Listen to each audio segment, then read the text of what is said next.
push it in. Hello. Today I am talking about empire, and I'm doing so with a backdrop.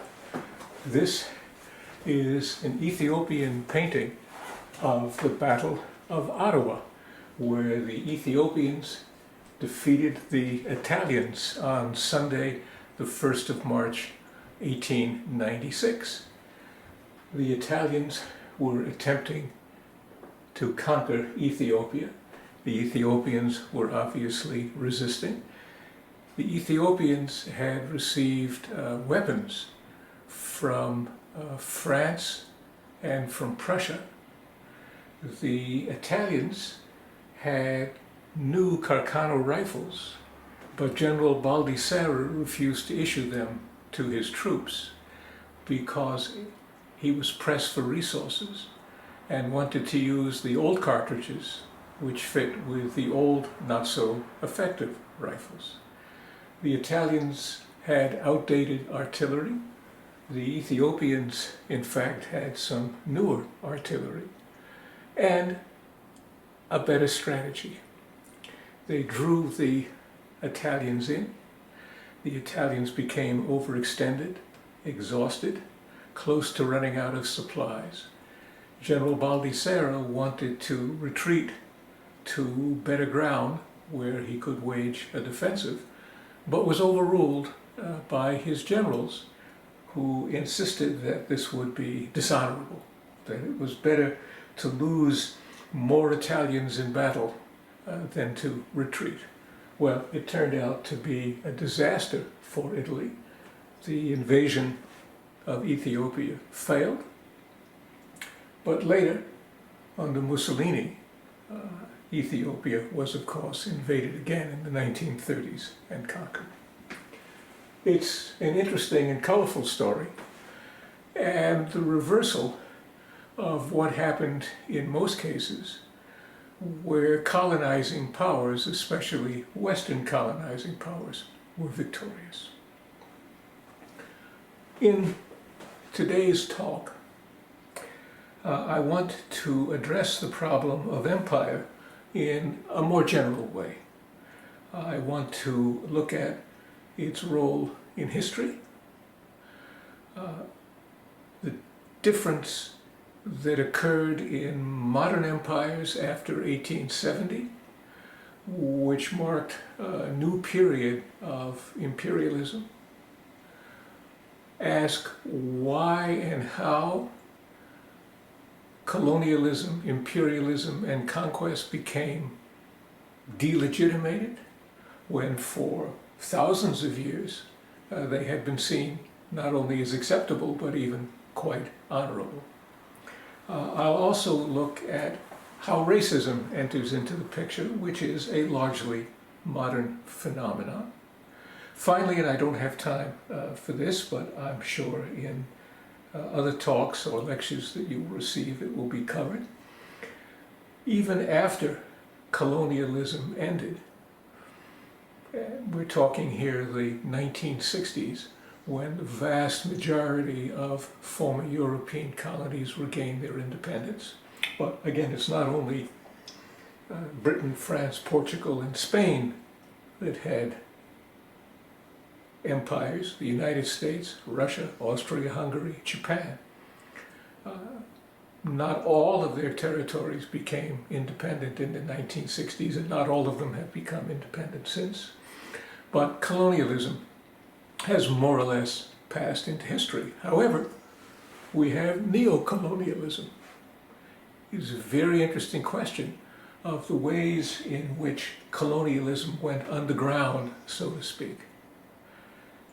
How the former colonial powers, especially the European ones, maintained their influence and pattern of exploitation even after the independence of their former colonies.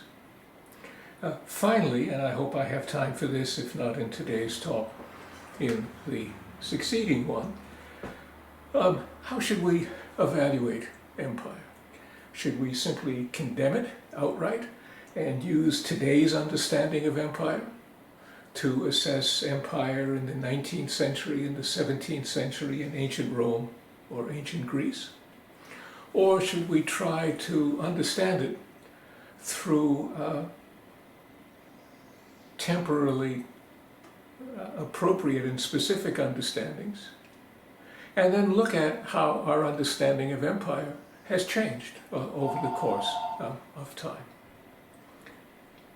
Now, when we look at empire historically, we see that it is a nearly universal phenomenon. On every continent,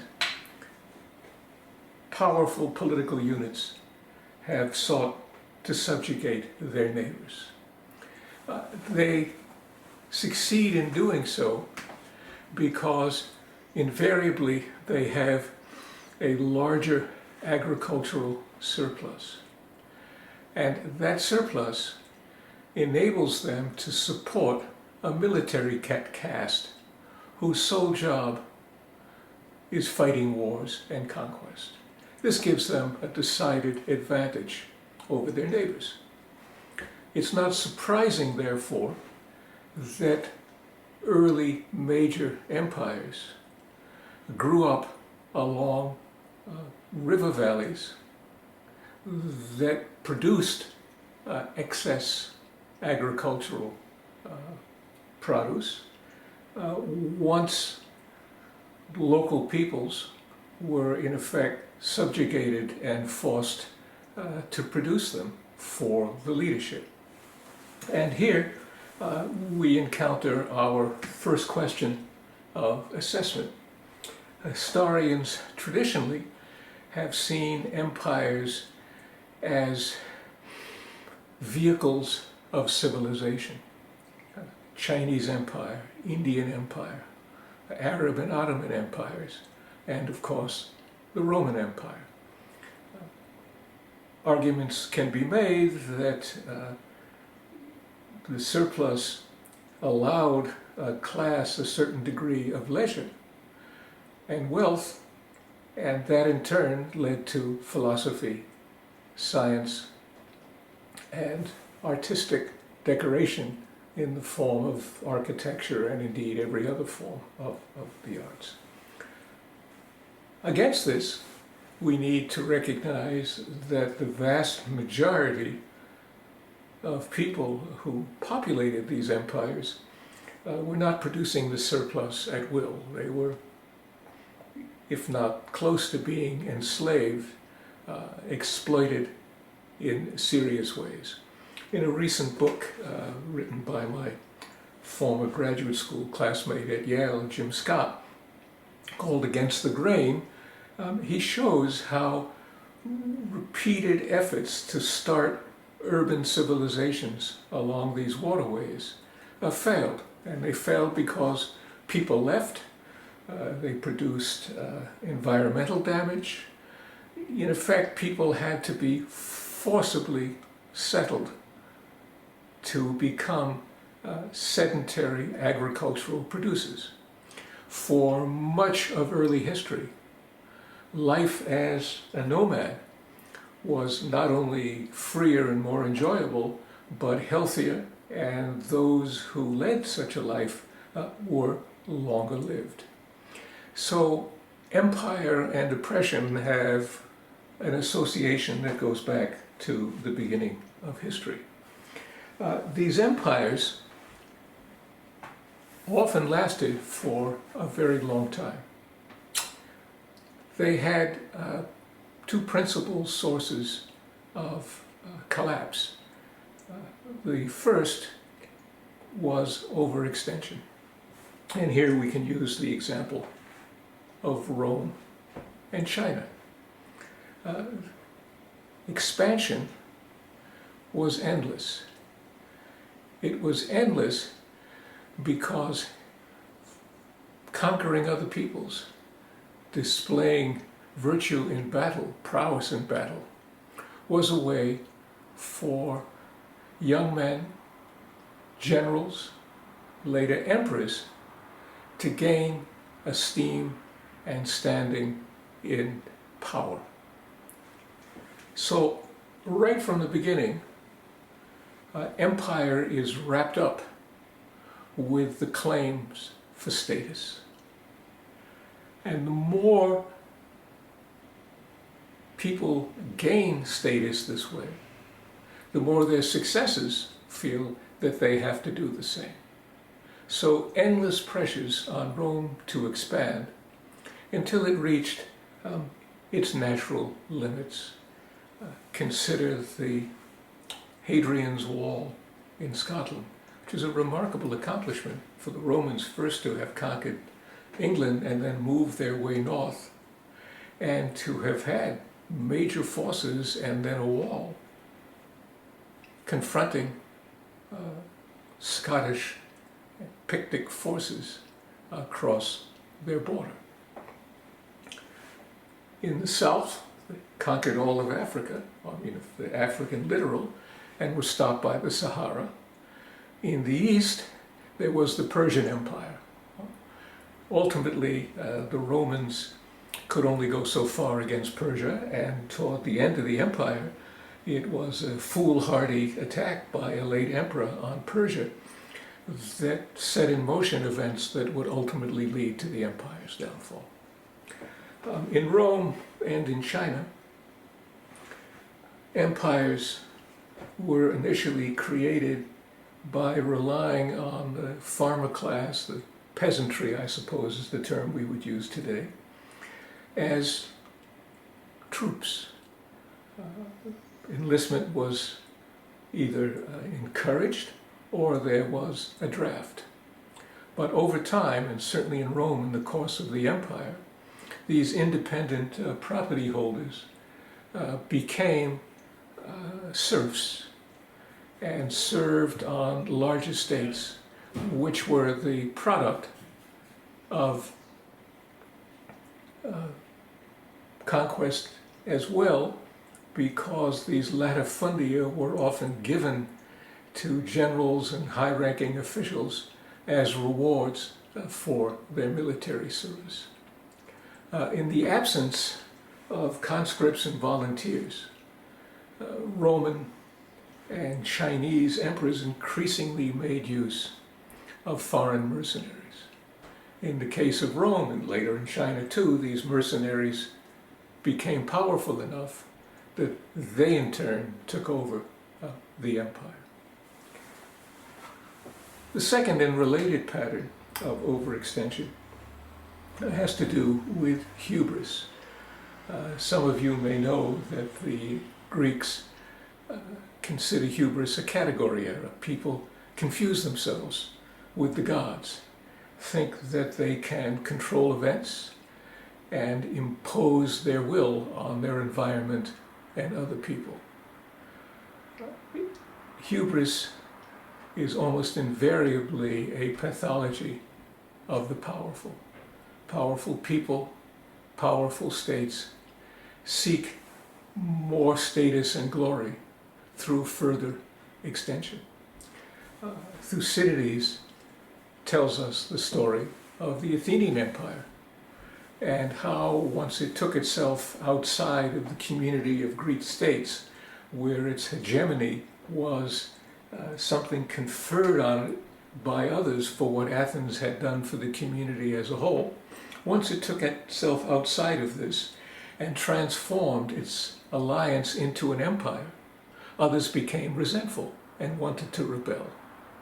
Athens could only maintain its empire by coercion and bribery. It sought to further extend its empire and crush rebellions to keep those in the empire quiescent and continuing to pay their tribute. Ultimately, this process reached a point where it was both irrational and ineffective, that being the Sicilian expedition, which set in motion the events which led to the collapse of Athens' empire. Modern empires have displayed a similar pattern. In each case, rulers of these empires, Philip II of Spain, Louis XIV in France, Napoleon also in France, Kaiser Wilhelm Hitler, had no security or economic reasons to conquer any further. But they did so largely seeking hegemony because they weren't satisfied with what they had. They didn't understand the fundamental lesson of life that often less is more. They overextended themselves. They brought about coalitions of others against them, which led to their military defeat and their downfall.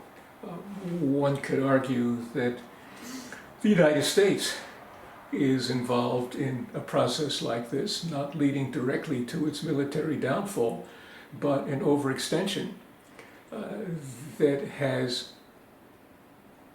changed other people's perception of it from a liberator at the end of World War II, as Athens was at the end of the Persian Wars, to a frightening, tyrannical country willing to use force and inflict vast casualties on other peoples for reasons that seemingly have little to do with its vital interests. And this may explain why the United States, the most powerful nation the world has ever seen, is less and less able to get others to do what it wants, to persuade them. All it can do is coerce and bribe. And Donald Trump is, of course, the most visible example of this process and how it works when it does. So we have empire in itself as a pathology, and certainly in the modern era. But the interesting question here is empire after 1870. And in this, my first of two talks on empire, I want to just look at why and how European expansion was different after 1870. And in the second talk, I will address what followed. So, European colonialism, leaving aside settler colonies like North America, Canada, later Australia, was up until 1870 a kind of a superficial conquest. European powers had coastal sites, didn't penetrate inland, relied for trades and slaves on local authorities. But after 1870 there was a change and a very serious attempt to penetrate inland to establish effective territorial control. Secondly, there was an acceleration in expansion, a race among the European powers, the United States, Japan, to lay claim to whatever territories were not yet under colonial rule. And why was this so? One of the most frequently heard arguments, and one that has endured in spite of the evidence, is the thesis first developed by John Hobson and later by Lenin about economic